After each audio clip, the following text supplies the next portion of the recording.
It was a stormy Friday night in late October. The rain came down in relentless sheets, accompanied by the occasional boom of thunder that seemed to shake the walls of Mark's quiet suburban home. Mark, a man in his mid-30s, lived alone. He had settled into a comfortable evening, sipping tea and reading a book by the dim glow of a single lamp. Outside, the streetlights flickered uneasily, casting distorted shadows through his living room window. At 9:14 p.m., the power went out. Mark barely noticed at first, assuming it was a typical storm outage. He lit a couple of candles and placed them strategically around the house. The soft, flickering light gave the space an eerie charm, but the silence that accompanied the blackout felt oppressive. The usual hum of appliances and the gentle ticking of his clock were gone. The only sounds now were the pounding rain and the occasional rumble of thunder. Settling back into his recliner, Mark grabbed his phone to check for updates from the local power company. His battery was at 80%, so he figured he had plenty of time. As he scrolled, a strange glow caught his attention. Across the street, one house remained lit despite the blackout. It was the Smiths' house, but the bright, steady light from their living room window didn't make sense. Mark knew the Smiths well enough to know they didn't have a generator. He stood by the window, squinting through the rain, trying to make out any movement. Suddenly, the light flickered once, twice, and then went out completely, plunging the house into the same darkness as the rest of the neighborhood. Mark felt a chill run down his spine, but dismissed it. It's probably just some kind of electrical surge, he thought. But as he turned away, a faint scratching sound interrupted his thoughts. Mark looked up as a thick layer of cloud that had subsided. It was coming from the back door. Mark froze. He strained his ears, trying to discern the noise over the sound of the storm. The scratching was faint but deliberate, like fingernails dragging across wood. "Probably just a stray cat," he muttered to himself, though his voice betrayed his unease. Grabbing a flashlight from the kitchen drawer, he made his way cautiously to the back door. He shined the beam through the glass pane but saw nothing but rain-soaked darkness. The scratching stopped abruptly, as if whatever had been there knew it was being watched. Mark unlocked the door and opened it just a crack, peering out. The cold wind stung his face and the rain soaked the porch. He saw no animals, no person, nothing at all, except for a set of muddy footprints leading away from the door and disappearing into the backyard. Mark's heart began to race. The prints were human. He shut the door quickly, locked it, and double-checked all the other locks in the house. Feeling increasingly uneasy, he returned to the living room and glanced out the window again. The Smiths' house was completely dark now, but something else caught his attention. A faint, flickering light moving erratically in his backyard. It was a flashlight. Mark's pulse quickened as he watched the beam of light dance through the trees and shrubbery. It moved closer, stopping intermittently, as if whoever was holding it was searching for something or someone. He grabbed his phone to call the police, but when he pressed the power button, the screen stayed black. His phone, which had been at 80% just minutes ago, was now completely dead. Panic set in. Mark grabbed a kitchen knife and retreated to his bedroom, locking the door behind him. He sat on the edge of his bed, listening intently. For a few minutes, there was nothing but the sound of rain and distant thunder. Then, he heard it. Soft, deliberate footsteps inside the house. Mark's blood ran cold. He knew he had locked the doors and windows. Whoever had entered must have found another way in. The footsteps moved slowly but purposefully, pausing every so often as if the intruder was listening for something. Mark held his breath, his grip tightening on the knife. The footsteps grew louder, coming closer to his bedroom. Then they stopped. The silence was deafening. Mark could hear his own heartbeat pounding in his ears. Suddenly, he heard the faint creak of the bedroom doorknob turning. "Who's there?" Mark demanded, his voice shaking. There was no response. The doorknob stopped moving, and the footsteps resumed, this time heading back toward the living room. Summoning every ounce of courage, Mark slowly unlocked the bedroom door and peeked out. The house was dark and eerily quiet. He tiptoed down the hallway, knife in hand, and entered the living room. What he saw made his stomach drop. On the dining table was a piece of paper smeared with mud. Scrawled across it were the words, "I've been watching." Mark backed away, his hands trembling. As he did, the power suddenly returned, flooding the room with light. He looked around frantically, but the intruder was gone.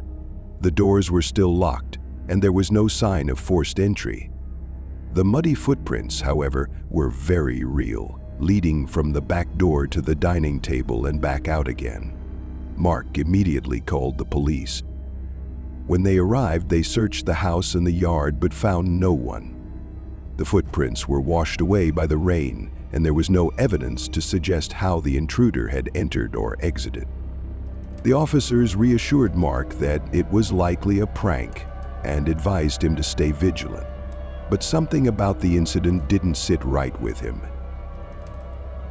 Oof. The next morning, Mark learned that the Smiths, whose house had inexplicably lit up during the blackout, were missing. Their home showed no signs of a struggle, and their car was still in the driveway. It was as if they had vanished into thin air. Mark couldn't shake the feeling of being watched. For weeks, he avoided staying home alone, often crashing at a friend's place. But the sense of unease lingered, and he couldn't escape the memory of that stormy night. 1 month later, during another blackout, Mark was staying at a hotel when his phone buzzed with a single text message from an unknown number. The message read, "See you soon." Mark's blood ran cold. He stared at the screen, his mind racing with questions. Was it the same person? Were they still watching him? And most importantly, what would happen when they saw him again? Mark never got an answer, but one thing was certain: he would never feel safe in the dark again. It was a quiet Friday night when Alex, Jamie, Mia, and Ryan decided to hang out at an old house Alex was renting near their college. The house had seen better days. The paint peeled from the walls, the floors creaked with every step, and the basement, well, the basement was the kind of place you only went to when you absolutely had to. Still, the friends had shrugged off the house's eerie vibe, focusing on their plans for a relaxed evening of pizza, board games, and laughter. At around 9:30 p.m., just as they were deciding whether to switch to a scary movie, the power went out. The sudden darkness was jarring, the laughter stopped, and for a moment the only sounds were the faint hum of the wind outside and the shuffle of feet as the friends reached for their phones. Mia let out a nervous laugh. "Okay, who didn't pay the electric bill?" "Funny," Alex shot back, fumbling for his flashlight app. "The whole block's out." Ryan peeked out the window and confirmed Alex's observation. "Yep, street lights are out too. Must be the whole neighborhood." Jamie sighed. "Guess we're roughing it tonight. Anyone know where we can find some candles?" Alex scratched his head. I think there might be some in the basement. There's a box of random stuff down there. Haven't really gone through it." Mia groaned. "Do we have to? That place gives me the creeps." But with no better options, the group decided to brave the basement together. The basement was as unwelcoming as they had imagined. Dimly lit even during the day, it was now an abyss of darkness. The faint beam of their phone flashlights barely cut through the gloom, illuminating stacks of old boxes, cobwebs, and dusty furniture. The air was heavy with the scent of mildew. "All right," Ryan said, trying to sound upbeat, "let's find these candles and get out of here." As they began rummaging through the clutter, Alex paused. He thought he heard something, a faint whisper, so quiet it could have been the wind. He shook his head and kept searching. Alex groaned. A few moments later, Mia froze. "Did you hear that?" she whispered. "Hear what?" Jamie asked, glancing up from the box he was opening. "It sounded like someone said my name," Mia replied, her voice trembling. The group exchanged uneasy glances. "It's just your imagination," Ryan said, though his tone lacked conviction. But then they all heard it. A faint, disembodied whisper, distinct and deliberate, floated through the darkness. "Mia." Mia's flashlight shook in her hand. "Okay, this isn't funny," she snapped. "Who's messing with me?" "We're all right here," Alex said, his voice barely above a whisper. It's probably just the wind." But the whispers didn't stop. They grew louder, more insistent, and began calling out all their names. The friends huddled together, their flashlights darting around the room. But the source of the whispers remained elusive. Panic set in. "We need to get out of here," Mia said, her voice breaking. Merrick prayed. "What about the candles?" Jamie asked, trying to maintain a semblance of normalcy. "Forget the candles," Ryan shouted. "Let's go." As they turned to leave, they realized Jamie wasn't with them. "Jamie?" Alex called out, his voice echoing in the basement. There was no response. "It was right here," Mia said, tears welling in her eyes. "Where did he go?" The whispers grew louder, now mingled with faint laughter. It seemed to come from every direction at once. The friends shouted Jamie's name, their voices tinged with desperation, but the only answer was the unnerving sound of their own echoes. Oh, then they heard it. A blood-curdling scream from deeper within the basement. Without thinking, they rushed toward the sound, only to find nothing.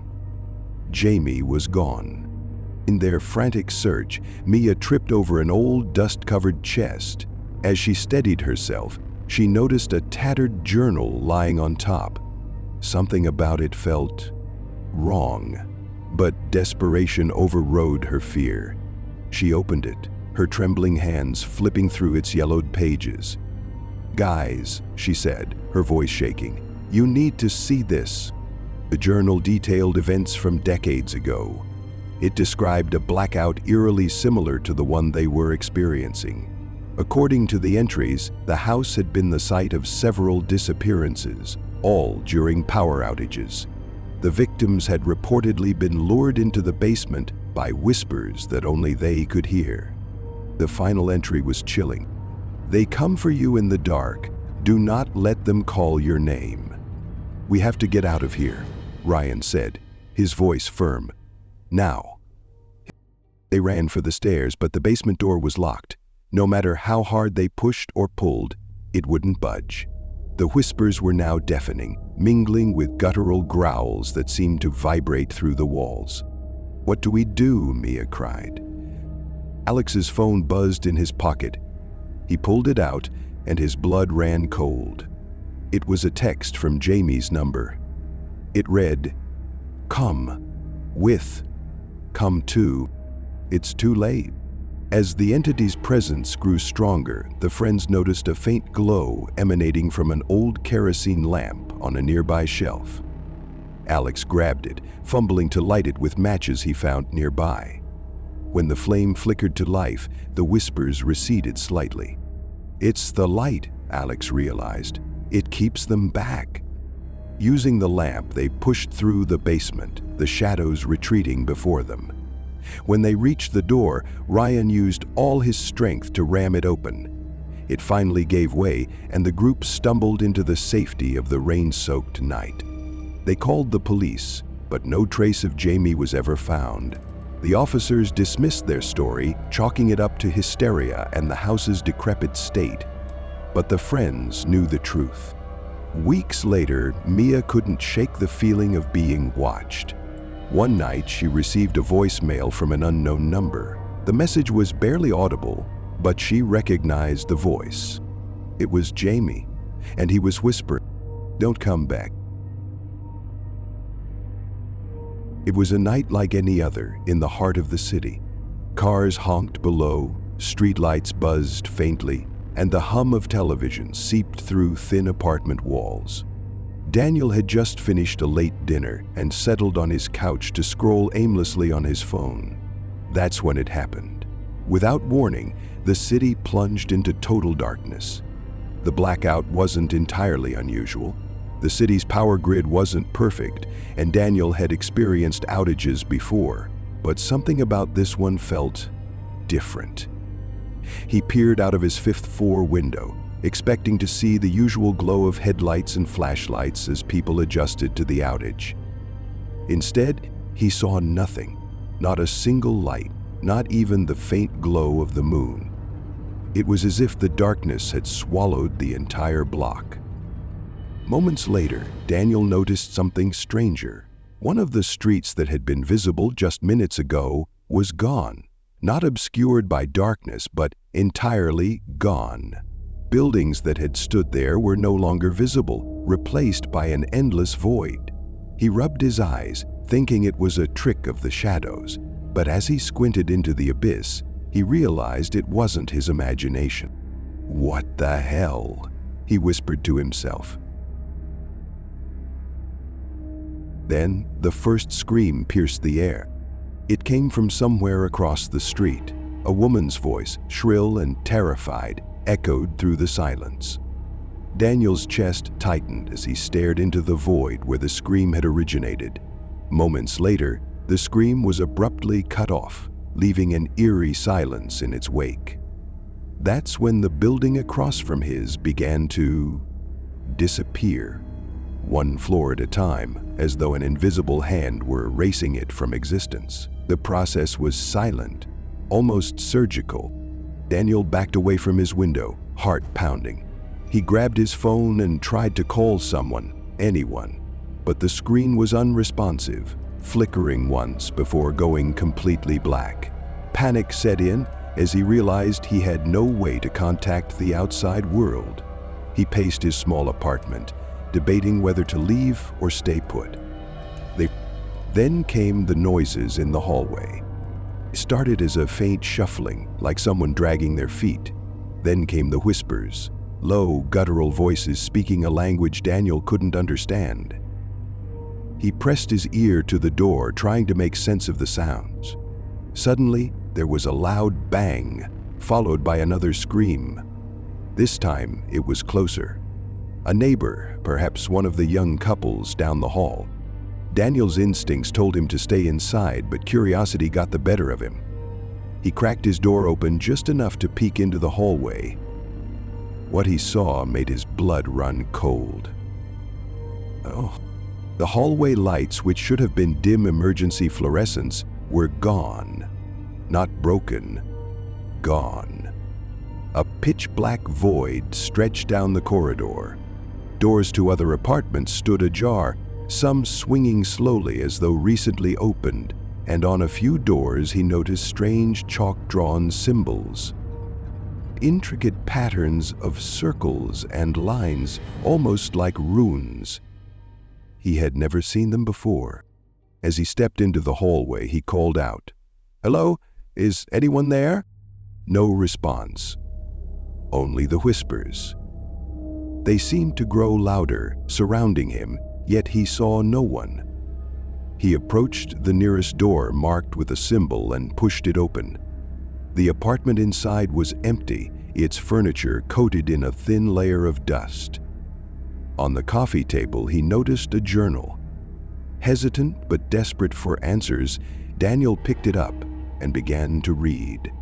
The entries were dated years ago, detailing a phenomenon that sounded disturbingly familiar: blackouts, disappearing streets, and strange symbols drawn to keep them at bay. The author described them as entities that thrived in darkness, consuming everything in their path.